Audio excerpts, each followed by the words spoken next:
Ladies and gentlemen, welcome back to the garage. Gerald here with you, of course, and today I'm doing another brief movie review for you. I just caught the live-action remake of Disney's Snow White, starring Miss Rachel Zegler in our titular role of Snow White and Gal Gadot as the evil queen. Now, as is the case with most of my movie reviews, I will give you a synopsis and I'll give you my opinion, pros and cons on what I liked and disliked about the movie. But generally speaking, I try to keep these reviews spoiler-free. However, in talking about Snow White, as this is based on a classic fairy tale and also a remake of a film from 1937, I'm not necessarily going to worry about spoilers. I won't give you specific little things that may be considered like plot twists in this movie, but when it comes to the overall narrative and different things that happen, it's basically common knowledge because it's pretty much copy and pasted from other iterations of this story. In starting this review, let me start out by saying I am going to be 50 years old this year. I personally am not the demographic for really Disney at all anymore. Even though I do love Disney, I love Disney World, I love Disney films, I own a shit ton of Disney Blu-rays. Most of them are the classics, and I do have Snow White as one of those in the collection. Now, my connection to Disney and to family films in general is a conduit now through my children. So I have two young kids. They're both boys. One is 11 and one is currently 6 years old. And then I have a daughter who is 23, but at the time that she was a kid, from birth up until she was like 12 or 13 years old, she was really into the animated or family-friendly films, a lot of which would come under the Disney umbrella also. I went back and looked at the live-action remakes that they've released, and there's been 23 of them to date that were released theatrically, counting Snow White that just came out. Now, I have not seen all 23 of those. When I was going through the list, I've seen 15 of them. So there are some that I don't have a chance to really comment on, and maybe they're great and I just don't know and I can't give you any commentary on those.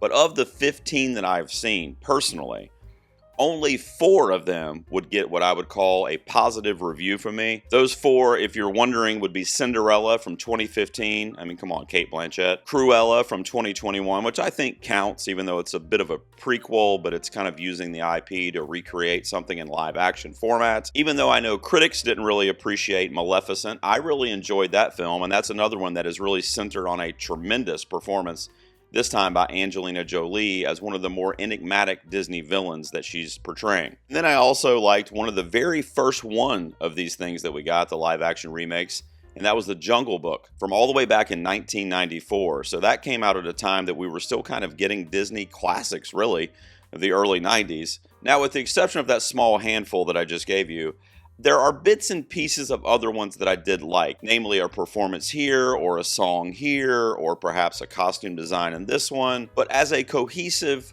project, they've generally fallen flat for me. As you can see, only 4 out of 15 have hit with me in the past. So the reason I'm telling you all this, and I haven't started talking about Snow White specifically yet, is because I think I'm more critical in my review here of this film. I'm more critical of the kind of subgenre of live-action Disney remakes than really of any specific project at this point. I kind of blame the overall trajectory that Bob Iger and whoever is making these decisions at Disney is taking us on in the last decade or so. Now, for the most part, and Snow White unfortunately falls victim of this too, the screenplays or the stories in these films are either copy-paste from their original, and I think I'm just a little cynical, honestly, about the way the world is kind of evolving in terms of how our children are consuming media, are consuming movies specifically, and in some cases not even having that movie theater experience that is so special with platforms like Disney Plus. Not saying that Snow White went directly to Disney Plus, but a lot of times families and kids will see things for the first time in their own home, which is not an immersive an experience that you would get at the theater. And as a kid, when I was growing up, that was one of my favorite things in the world, was going to the movie theater with my parents. And as a very young kid, a lot of times that would be for Disney movies.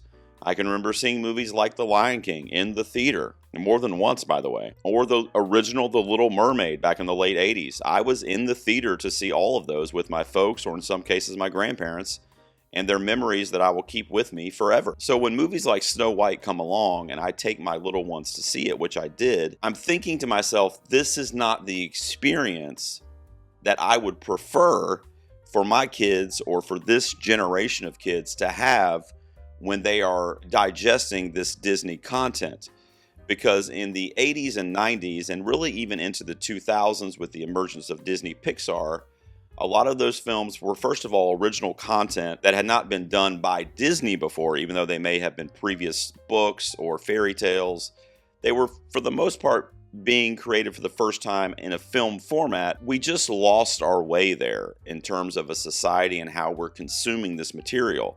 Because now it's a lot fewer original movies and a lot more of what this movie is, which is a remake of something else that already exists. And not only is it a remake of the original Snow White from 1937, but this story of Snow White has been recreated in a live action format.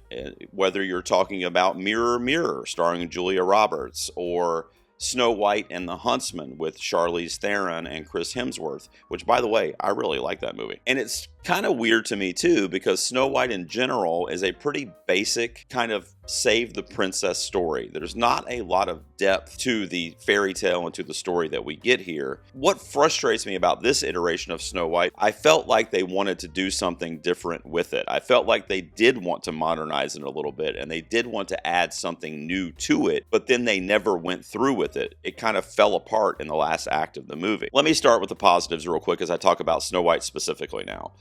Rachel Zegler is an absolute divine creature floating above the ground. She is a queen. I love her. I've loved her really in everything she's been in, including this. I loved her in the Hunger Games prequels. She burst onto the scene as Maria in Steven Spielberg's West Side Story and was phenomenal, deserved Oscar love for that role in my opinion. I even loved her this year in a pretty divisive horror movie called Y2K.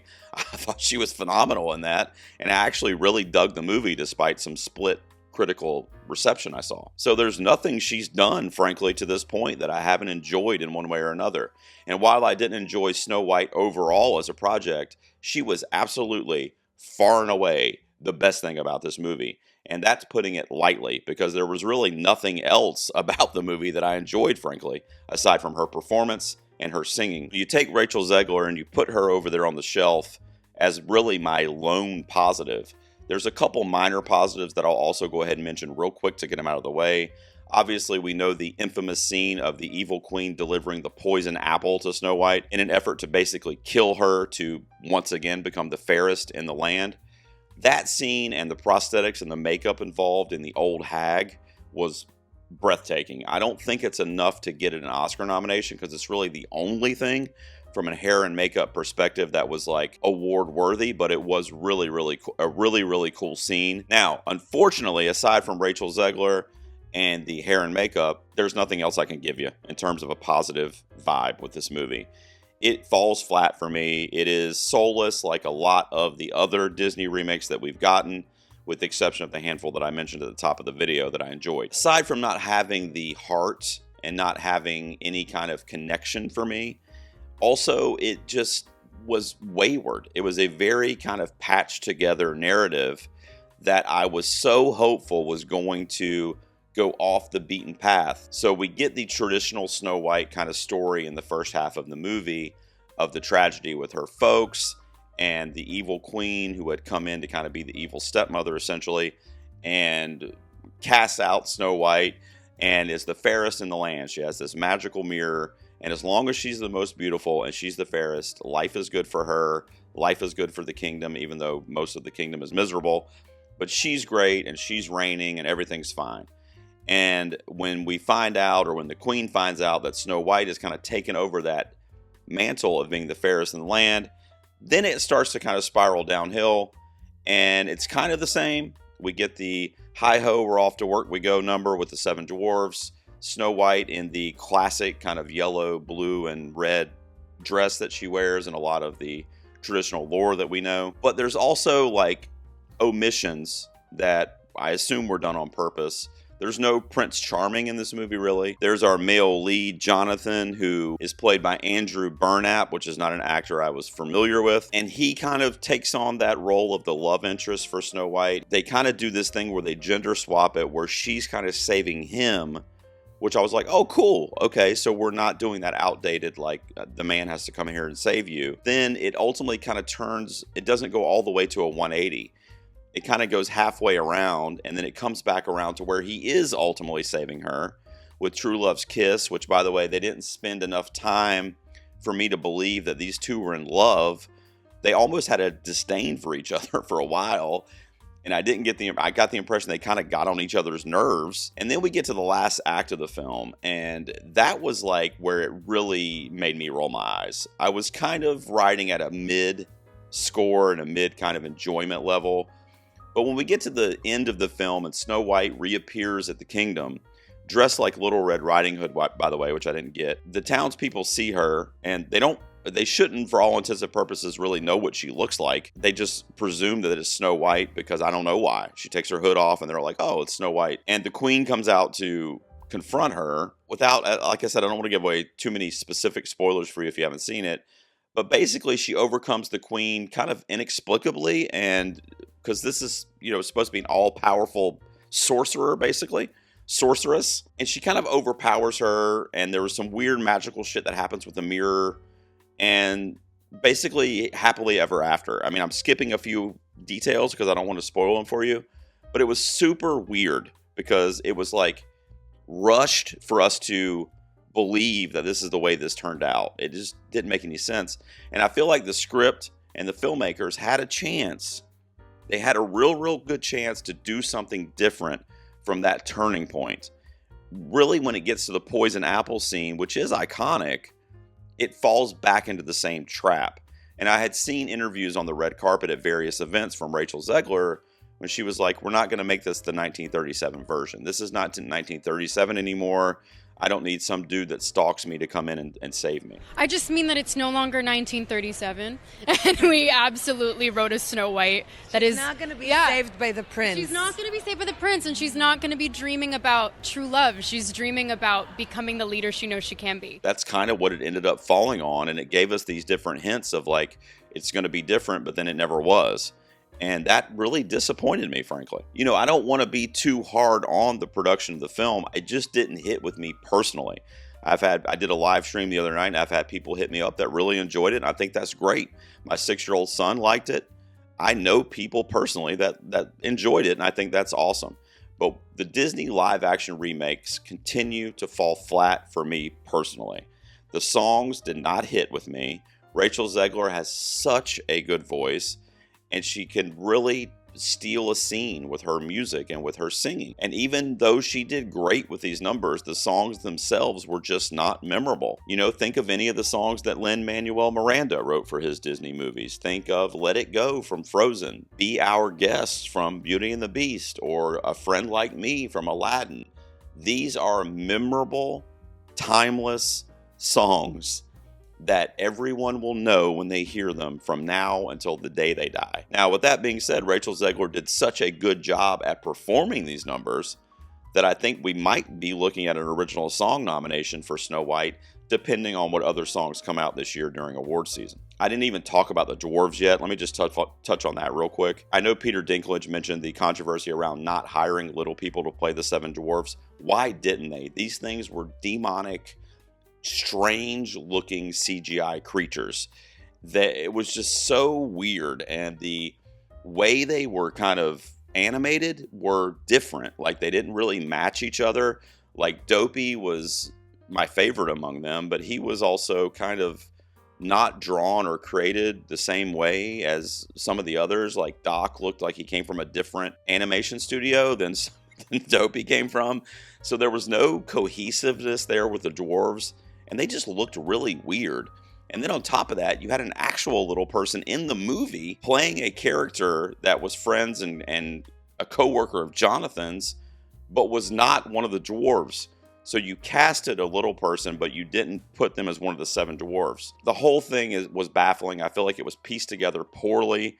I know there were a lot of reshoots. I know this movie's been under a lot of problems and even controversy. I didn't discuss any of that on this video, but I wonder if that hindered the production in any way. But I will say that the only way we're going to get out of this loop of Disney live actions, just kind of spinning around, what's the next one that we're going to remake? This one? Okay, bam.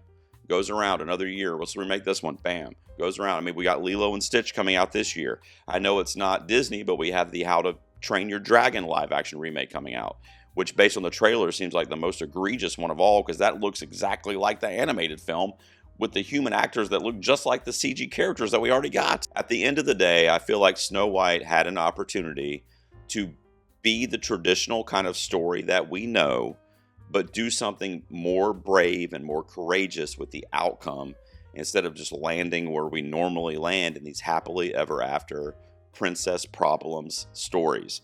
And unfortunately, it ended up going that same route, even though it took kind of a detour to kind of trick us a little bit.